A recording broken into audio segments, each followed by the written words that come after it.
In rural Ontario, we can. We can take care of our lands and our waters.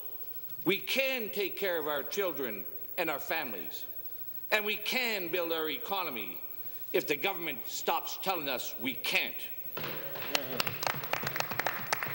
In rural Ontario, we know that governments are created to prevent injustice, not to create injustice.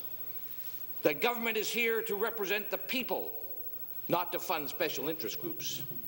Government is here to protect people and their property from others, not from themselves. And that rewards are found by taking risks. Eliminate risk and rewards are lost.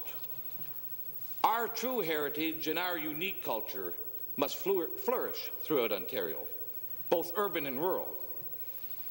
People who can, not people who can't. I learned a lesson a long time ago. It was, if you tolerate injustice, you will accept tyranny. If you tolerate falsehoods, you will breed liars. If you tolerate a little bit of stealing, you will encourage cheaters. If you tolerate excuses, you create dishonesty. The lesson in life is clear. In life, you get what you tolerate. I prefer honesty over tolerance. Political correctness is often the cause of this tolerance. We have become fearful to speak truthfully for fear of offending someone, somewhere, sometime. However, it's better to be truthful than to make excuses. As I look back on the flowery words and the beautiful phrases of the throne speech, the government claims to have a plan for today's economy, claims to have a plan for jobs, the best jobs, to build the strongest economy, to work with businesses and labor to attract, retain, and create good, high-paying jobs. And then I look at the reality.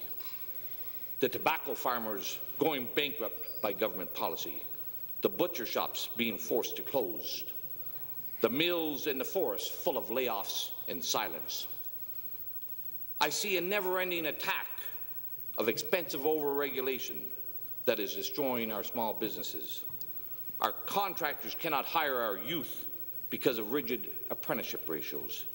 And the cost of doing business in Ontario is so high, people are leaving or simply closing their doors. In my view, our rural economy and industries such as Hershey's, Nestle's, and Domtar must stay in Ontario, not leave for Mexico or China. And they cannot be placed on Ontario's endangered species list. In my view, we must remove the red tape, the regulations, and the incompetence so that our farmers' markets, our tourist resorts, our sawmills, and our butchers can flourish, not flounder, and where our children can expect more than the minimum wage. A throne speech full of hollow words ought to be expected after 4 years of broken promises. I know that legislation for the public good grows government, and that legislation that protects individual freedoms trims the bureaucracy. That legislation requires objectives in order to measure accountability,